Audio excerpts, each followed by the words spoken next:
It's your first day on VRChat. You strap on your headset, load up the game, pick an avatar, and load into a public lobby with starry eyes eagerly awaiting the limitless bounds of virtual reality, only to be greeted with a meme-infested public lobby. You got people yelling racial slurs in one corner and screaming 10-year-olds in the other. And God forbid, please let there be no ERP. This is a lot of people's first impression of VRChat, and if you don't know any better, you might just give up the game completely and toss that Quest 2 on a dusty shelf, never to be touched again. But the whole point of this video is to show that it's so much more than you can even comprehend. But PHIA, I want to play VRChat, but I don't know how to find any of the cool stuff you always talk about. Where do I look? Well, friend, I'm glad you asked, because in this video, I teamed up with Thrill from the Thrillseeker YouTube channel, the best VR channel out there, totally not biased or anything, to bring you through our virtual reality tour of VRChat. Hey there, I'm Thrill, and on Thrillseeker, I cover pretty much everything VR, from news to hardware reviews and games. Oh, and I do lots of really cool experiments with VR hardware, like making a real Ready Player One setup. But today, we're going to be talking about some of mine and PHIA's favorite VRChat worlds. Because honestly, the onboarding experience in VRChat isn't the greatest, and if you don't know what to do, it's pretty easy to end up in a place that just doesn't suit you, or even gives VRChat a bad first impression. But there's so much to explore here. There's a reason why many people like myself have thousands of hours exploring this virtual place. It's almost like a real-life oasis. So, real quick before we show you the worlds, let me show you how you can go to these places. It's super easy. Open up the VRChat menu, go to the Worlds tab, and search up whatever world by the name you see on screen. That's it, and that should cover it for most new people. But even for longtime VRChat users, you may find a world here that may become your next favorite. Also, some of these worlds are PC VR only, and some are PC and Quest compatible. So we'll mark next to the world name whether it'll suit your setup or not. But now it's finally time to get the tour of both of our favorite VRChat worlds. So let's go. You can follow all the worlds in this video completely solo and have an amazing time, but our recommended first stop before you get into the mind-bendy fun stuff is to go make some friends. Some of the most popular worlds can be a bit of a hit or miss as the culture of each one changes drastically from world to world. Great Pug and Midnight Rooftop are a couple favorites of mine, but we both really enjoy meeting people in Just Be Club and in Drinking Night. Just Be Club is a multi-level building suite decked out with fun features and toggles, making it one of the best places to hang out with new friends. You spawn in on an elevator and are greeted by this welcoming anime girl receptionist in the front door. You're able to spawn in a tablet with you into the world that has some touch controls, kind of like a floating iPad that allows you to control the world features, including funny stuff like player pickup. It's super unique compared to other public worlds, and generally has a decent vibe going on whenever at least I've been. I personally enjoy dipping treats in the chocolate fountain, and there's plenty of space for people to play games of pool or VR Pong. You can take convos to private rooms or watch videos downstairs. It's just totally a place I always unintentionally end up at. However, if you're looking for more experience and maybe a bit of an older crowd, I personally love going to Drinking Night, and it's usually where I start a fun night in VRChat. And by the way, Drinking Night really doesn't mean you have to drink. Whether you're boozing it up or you're just taking water shots, the Drinking Night world is way more about letting loose and having some fun with people in a relatively controlled atmosphere. It's not always about getting super turned. And it has a ton of fun games built into the world. You got Never Have I Ever, card games, Spin the Bottle, all sorts of stuff. Just whatever you do, don't let Black Cat be your first impression of public worlds. Sometimes really popular worlds can just be a little toxic, but there are lots of cool people and places to be. Although, there's way more to VRChat than just social gathering worlds. Some of my absolute favorite worlds land in the artful section.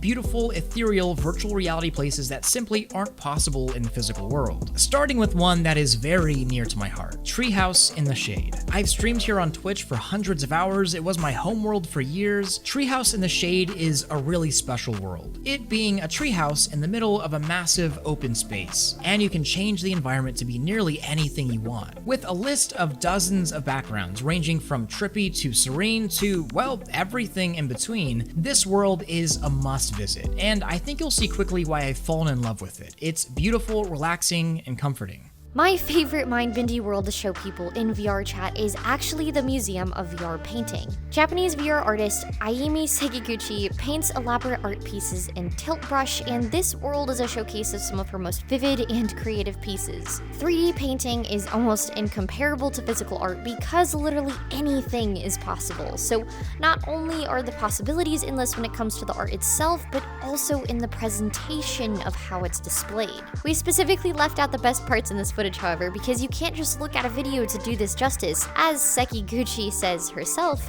don't think, feel.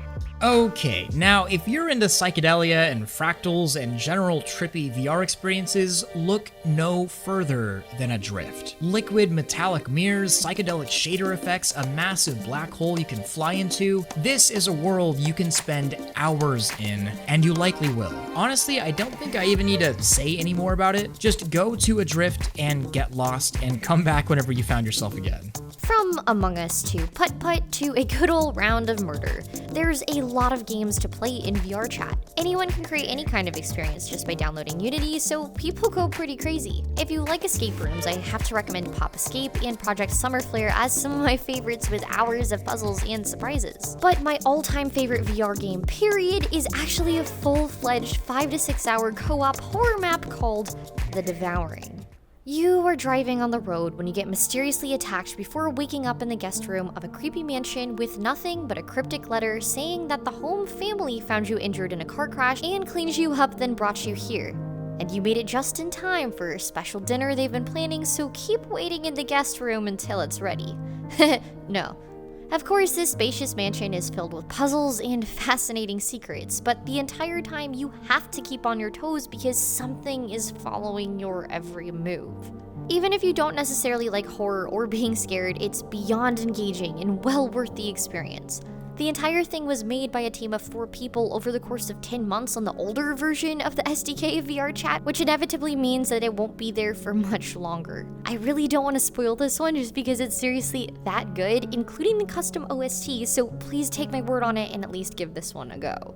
Laser tag is a ton of fun to play with a group of friends or even randoms, and it gets quite competitive actually. I've spent hours running through with friends shooting for the highest score. Plus, you can have 4 teams playing at the same time, so like I said, it can get pretty intense. But if you're not looking for thrills in games, there are plenty of chill worlds to relax in, like Harbor Shimashima, featuring an actual moving train that goes around a city with fireworks and a waterbed in the back, or Aquarius, probably one of the prettiest chill worlds I've ever seen. You're in a massive aquarium with fish and sharks and jellyfish. Aquarius takes the cake for me in terms of being beautiful while having that chill factor. Spending late nights with friends in a chill world is about the best thing you can hope for, but if you're looking to explore the aesthetic side of VRChat, then there's plenty for you to see. Orion is one of my all-time faves because of its sparkly, beautiful sky, while Starfarer has you taking a cosmic train ride through falling stars. There's Eastern-inspired looks, kawaii carnival date spots, and so much more to see. You can find gorgeous worlds for basically any kind of aesthetic possible, but these are just clips from some of our favorites that you'll see us use for pretty backdrops during streams or in photos. I'd recommend following these 2 Twitter accounts if you're a sucker for aesthetic worlds like me, because they're constantly photographing some of the prettiest spots you can find and posting them for you to check out. There's also worlds that are called world repositories that are just chock full of portals to all of these types of places. I really recommend this one in particular. Probably my second favorite thing in all of VRChat, my favorite thing coming next, are the intense and insane particle worlds. I just love these. These worlds' sole purpose are to take audio-visual stimuli in VR and turn it to the absolute maximum, unlike anything you can ever experience anywhere else. Some of my favorites are The Edge, a place for purple people and a place for golden people, Guile's animation worlds, and of course, Particle Hell. If you want your face melted off with friends for one of the most insane music visual experiences ever, spend some time in these worlds. They're a great one to have in your back pocket. They're super unique, hard to make, but they're fantastic. Everyone has favorite games, animes, and movies, and it's the Zelda series that convinced me to get a VR headset in the first place. There's nostalgic worlds for everyone, but if you're a huge Zelda fan like me, you'll be excited to know there's an entire playable version of Breath of the Wild's Great Plateau that you can play in VRChat with friends. It's pretty groundbreaking and one of the most fulfilling experiences I think a Nintendo fan could get out of VR at the moment. But my personal favorite project is by Nisha Wolf, who is currently working on a fully playable game version of Majora's Mask, with working dungeons, save states, enemies, NPCs, side quests, and items like the masks. And the entire thing is playable on Quest. She's rolling out updates constantly, so it's hard to contain my excitement that something fun gets added practically every week. They're also looking for help with some of the 3DS NPC animation files, so if you have experience with C# and want to lend a hand, please hit up their email here. There's of course maps for other franchises like Mario, Halo, Undertale, you name it, but I think the prettiest one of them all is actually the Studio Ghibli map that you might not know about. It's a collection of areas from various Ghibli movies where you can interact with the likes of Totoro, Howl's Moving Castle, and the Spirited Away bathhouse, and way more. It was removed a long while ago from the searchable worlds list, but you can still roundabout access it through a portal in this world called Pretty World Repository. There's a portal in there that will take you to a public instance, so even though you can't favorite it or anything, you're still able to go check it out this way. Just do me a favor when you get there and wait till night. So, I said particle worlds were my second favorite thing to do in VRChat. My top favorite thing, however, is attending live music events with people within VR. The idea is kind of crazy. Attendees from all over the world come together in VR to dance and enjoy a live music performance within these nutty, larger-than-life venues. I kind of think it's one of the coolest things to do in VR in general, and there are lots of great places to do it. In fact, PHIA just posted a video on this not that long ago, so check that one out as well. But the top clubs I attend whenever I can are Tube, Shelter, Loner, and Ghost Club. But I'm actually about to launch my own awesome venue, Schism, in just a couple weeks, combining both the VR club atmosphere with that incredible particle world feel. And there's some info on that down below in the description. But in general, live music in VR is incredible, and being able to experience it with 80 people from around the world together makes it even better. But after you're done partying and dancing and listening to music, you're probably gonna be pretty tired, and there's no better way to end the night than plopping on a virtual couch with your friends, sitting down to watch a movie in any one of these movie worlds, offering totally DMCA free, no copyright, definitely can't watch just about anything you could possibly imagine for totally free with your friends. Nah, seriously though, ending the night in a chill movie world is the move, and it's usually how I end my crazy VRChat nights. Give it a go. So, of course, if you've been following the virtual reality show for any amount of time, you'll know that the past 2 years, I've been working closely with my friend Sly Thief on the TVRS VRChat studio. Finally, we're getting ready to launch the studio in September, and this is the first full look at what we've been working on. I'm planning to host full live events here in the studio, the opera theater, and the club. Everything from live interviews, performances, VR movie premieres, social club nights, and way more will be going on in these spaces that are all interconnected and available for anyone to explore. If you're a member of my virtual VIP tier on Patreon, you'll get special and early access to events, VIP sections, and more, but until the official launch, anyone who joins the virtual VIP tier will get their own Hollywood-style star in the main lobby to mark their support of TVRS in history, which is next month only. There will also be an official art competition this next month, where artists can submit fan art of the virtual reality show to be featured as posters in the main lobby, with a first place prize of a free Quest 2. If you aren't following my Twitter or in the Discord already, those are the best places to stay up to date with updates on the world, the events, and the art contest. I've legitimately never been more excited for a personal project than this, so please look forward to it with me.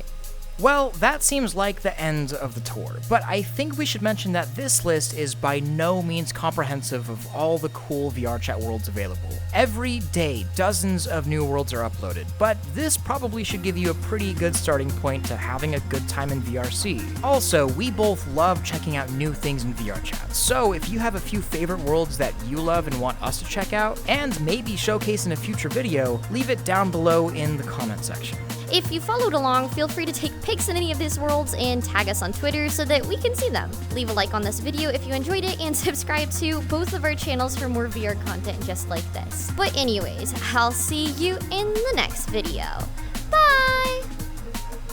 Special thanks to this month's Patreon members and virtual VIPs: Prism, Aelwyn, Clarity, Mayor, Nightmare 35, Black Amethyst, Scoremaller,